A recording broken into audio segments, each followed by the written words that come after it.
Spring decorating continues today on my channel. Welcome to our little sitting room in the front of the house, which is where we're going to be hanging out today. I have my little assistant Ivy here as well. And while I know it's a lot of white going on, I plan on adding spring colors and a little bit of texture. In case you're new here, I thought I'd chat for just a few minutes about the pieces that are already in here, starting with the bookcases. These are the Billy bookcases from IKEA. This has an extender on it, which is one more cube up at the top. They are so inexpensive, and what I love to do with our Billys is add trim and molding to give them more of a custom or built-in look.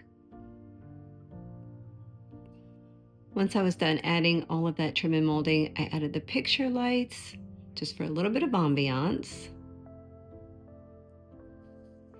and larger handles.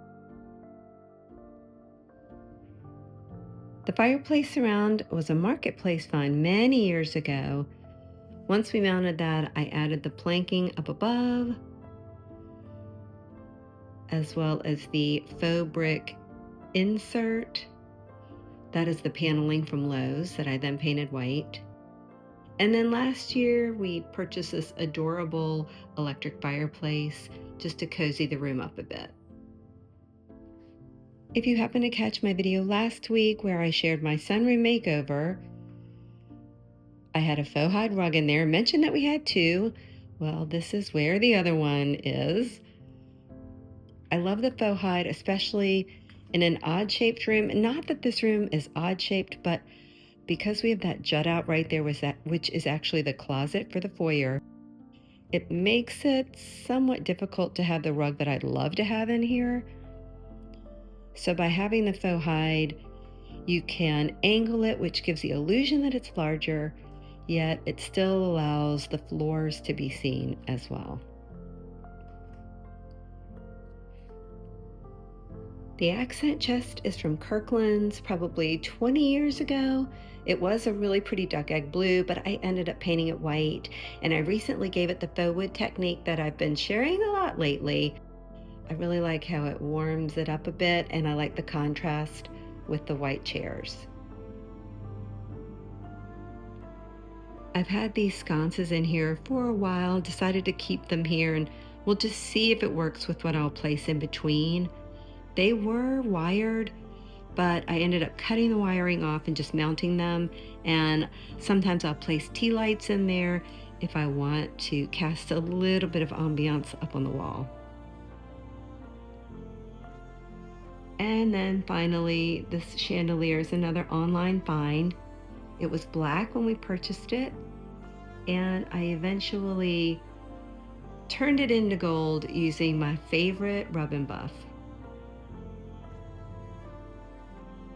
I added the same rub and buff to the curtain rod and the picture lights on the bookcases. Now on the accent chest, I only did highlights of the gold. However, I have a feeling I'll end up painting them all solid gold just so it all ties together. Now that we've chatted for a minute, I'll start decorating. Gonna begin with the mantle because the piece of art that I found is what inspired the color palette. And here it is. I know it might not be your cup of tea because of the pieces that look like they were ripped away, but that's one of the things I like about it. Gives it a vintage look. I love the gold frame and the fact that it was 40% off at Hobby Lobby in their spring shop. And like I mentioned, this is what inspired the color palette, which is going to be pretty neutral. Shades of green, beige, white. I may add a pop or two of blush just to add more of a spring look. I'm not quite sure.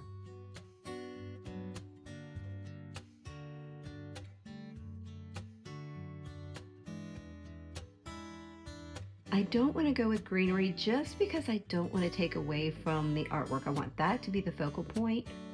So how about I add a distressed candle holder to each side.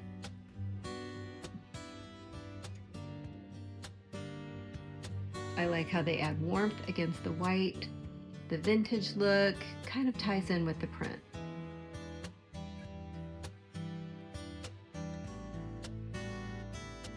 I could leave it just like this, very simple, but I've got a pretty big gap right here, and I think I know just the thing to add.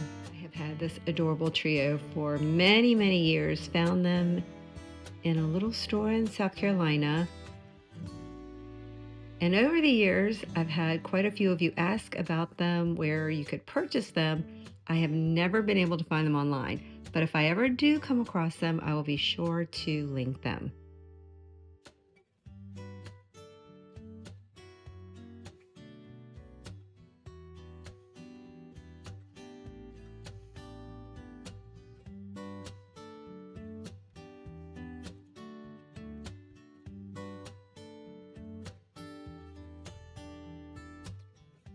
Okay, what do we think? I really like how they tie in with the print right above them. So they don't really take away from the print. I feel like they complement it just because visually they share the same space. Now let's do something with the bookcases. But before I start decorating, I'll show you what I'm working with. I have a few baskets for texture. In fact, I've borrowed 2 from the family room. I have pedestals, corbels, pictures, of course, glasses, little decanters, books, and greenery. I have a little confession about the books. I love to get mine from Goodwill, but I saw these online, and can you tell that they're fake? They come as a set of, I think, 12. They are flat as a pancake in the box, and then you put them together. I think from a distance, I might be able to get away with it. And then I have some artwork as well. This is all from Etsy, purchased a few years ago. I just always hang on to them. I only need 2 for today, so I'll try to pick ones that are similar to each other and that tie in with the new print.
I already know I'm going to make a change just because I have green on every single shelf except this one.